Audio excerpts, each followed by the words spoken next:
May kumakalat na balita na maaantala o maaapektuhan daw ang salary increases at retirement benefits ng mga guro, kawani ng gobyerno at uniformed personnel sa 2026 national budget. Hindi po ito totoo. Walang tinanggal na pondo. Ang sinasabing 24 billion pesos ay hindi binawas o kinansila. Inilipat lang ito sa tamang ahensya para sa mga diretso or mas diretso, mas mabilis at mas malinaw na paglabas ng benepisyo, lalo na para sa subsistence allowance ng uniformed personnel. Buong-buo ang sahod at salary increases. Ang salary increases ng kasalukuyang civilian employees at uniformed personnel ay nasa budgets ng mga kani-kanyang ahensya. Walang delay, walang bawas, walang mawawala.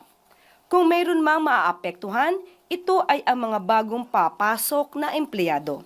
Pero, depende pa rin sa pabilis na pag-fill ng bakanting posisyon ng mga ahensya. May nakahandang pondo ang pamahalaan para tugunan ito. Hindi apektado ang pensyon ng uniformed personnel. Mananatiling buo ang pensyon. Ang mga bagong magre-retire sa optional retirement ay dadaan pa rin sa umiiral na proseso.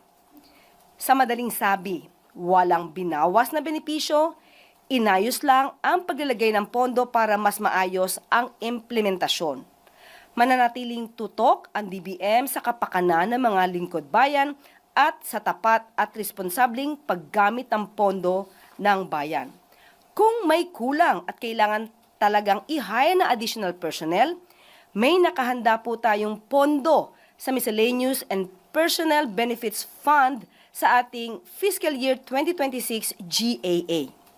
Kung kailangan naman ng karagdagang pondo para sa mga uniformed personnel na sumasailalim sa optional retirement, meron po tayong nakaantabay na Pension and Gratuity Fund sa GAA.